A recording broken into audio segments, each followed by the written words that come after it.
This is Tim Fox with Infolob Solutions, and this is the Exadata card trick.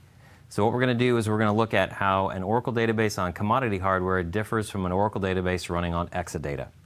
I think it's important to note that the software, whether you're running on 2-node commodity or a 2-node Exadata box, is identical. So the software that you have today would run on the Exadata and vice versa. So we're going to first go through the process of how a regular Oracle database running on commodity hardware would work. Now I'm going to use a couple of my friends here. In particular, Willard is going to be storage for me, okay? So Willard, you are commodity storage, any brand, any type.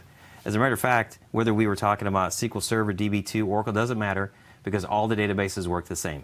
Okay, now, let's say that I have a user in the audience that says, I need to know how many 7s are in that deck. So Willard, what do you think that the storage would do with that request? Start looking at it. Start looking at it, right? Well, it seems like that, yes, but unfortunately, you're commodity storage, so you're dumb. You don't know what's down there. You don't have any Oracle software. You don't have any CPUs. I am the database server in this model, so I'm the one who owns the database software, and I own the CPU, and so I'm the one who can look at the cards. So all you can really do is hand me cards, and I look at them. Now, what's happening here is called an I/O, okay? The read-wait cycle.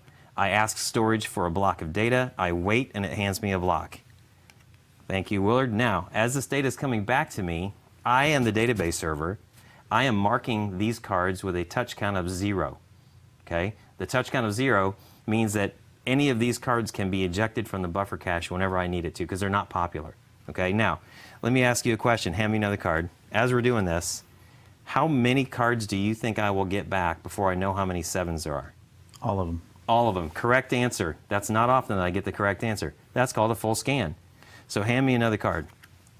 Now, as these cards are coming back to me, I am doing what's called a scan and a filter. The database server, not the storage. I am looking at the card and deciding whether it belongs in my result set. So far, I don't have all the cards, so I'm going to continue. Now, at this point, let's just say that my buffer cache is full. Okay?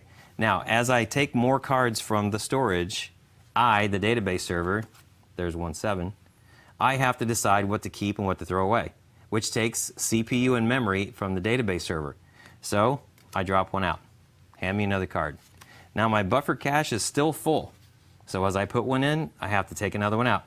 This is going to happen until I'm done with this query. Now let's say that another user says, I need to know how many 5s are on the deck. Well, this, what I have in my hand, is what's in the buffer cache. That's all I know about as the database server.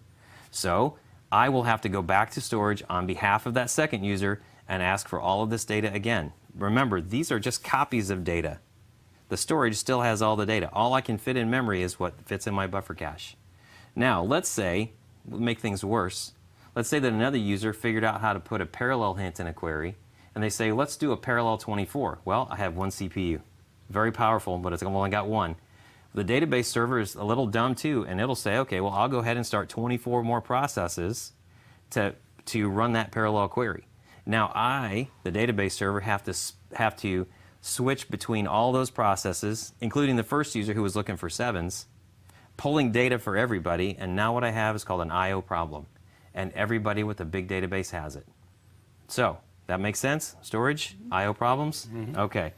Let's convert, my friends here, from a commodity piece of equipment into an Exadata. Okay? Doesn't really matter if I shuffle this, but it looks good anyway. Okay. So, now, I'm going to split this data up. You guys are going to look like an Exadata quarter rack. Okay? There's 3 storage cells. Now, there's normally 2 database servers, but there's only one of me, so we'll just presume that there's 2. In an Exadata environment, the storage cells are now smart storage as opposed to dumb storage. They have Exadata software, which is actually called CellServe, and they have 20 CPUs each. So now when my first user again comes back and says, I need to know how many 7s are in that deck, I send that request to all 3 storage servers simultaneously, and they can all work at the same time on behalf of my query. Now, I need to know how many 7s are on the deck, so storage, you guys go find them. And look at what they're doing now. They're together. I got this inherent level of parallelism. They're looking for the data, while I, the database server, am free to do other stuff, like OLTP queries. OLTP queries use CPU and memory, not storage. So, hand me back the cards you found. I have one. You have two, and you have one. This is what came back from the storage on an Exadata query. 4 cards, not 52. Also, when the storage cells were scanning this data, they scanned it at 25 gigabytes per second minimum. Most of the time, the data comes out of flash cache on the storage cells because flash cache is automatically managed by the Exadata software. So, let's go back for just 1 second. Now, you had 2. I had one. You had 1, you had 2, had 1. and you had 1. Okay. Now, what that is a storage index. Storage indexes are stored in the memory of the storage cells. The storage cells now know where these 7s are, and they know where they are not. So when another query comes in to say, I need to know where the 7s are, anyone who had 2 would have to read a maximum of 2 megabytes of data, because the storage index divides an object up into 1 megabyte chunks. If you had only 1 7, the maximum you would have to read physically is 1 megabyte. If this was a terabyte table, I would have to read a maximum of 4 megabytes of data. And the storage index processing is very, very fast because it happens at the storage layer in memory. Now that I've got that data back, all I have to do is the database servers count it, 1, 2, 3, 4. I did not have to go through that process of putting this data into the buffer cache, taking data out of the buffer cache, etc. At some point in the past, I got to talk to one of the engineers from Oracle who said, you have no idea how much code has to be executed to take data from disk and put it in the buffer cache. So when this data comes back to the database server from the Exadata storage, it doesn't go to the buffer cache, it goes to the PGA of the session that requested it. So every user on an Oracle database gets their own PGA. So if you're user 1, you have your PGA, the data goes to your PGA via what we call a direct path read. Direct to the user, not through the buffer cache. Now, if you, user 1, ran this query and the 4 7s come back, immediately after that query is done, this data is thrown away. So no one gets the benefit of you having run this query. But if it happens 50 times faster than the normal way, who cares? And that's what happens on Exadata. Now, very often, what we'll hear is our customers will say, well, I'm just going to go buy solid-state SAN for my regular Oracle database. And I'll say, well, that's fine, but I'll see you in 6 months, because the solid-state SAN fixes only one piece of this process. Does a solid-state SAN make my CPU any faster? No. Does it make the network between me and the storage any better? No. So what you get when you buy solid-state SAN on a regular Oracle database is just storage that waits faster to send data across a network that's normally saturated. Now let's talk about the network for just a second. On an Exadata, we have a 40 gigabit InfiniBand.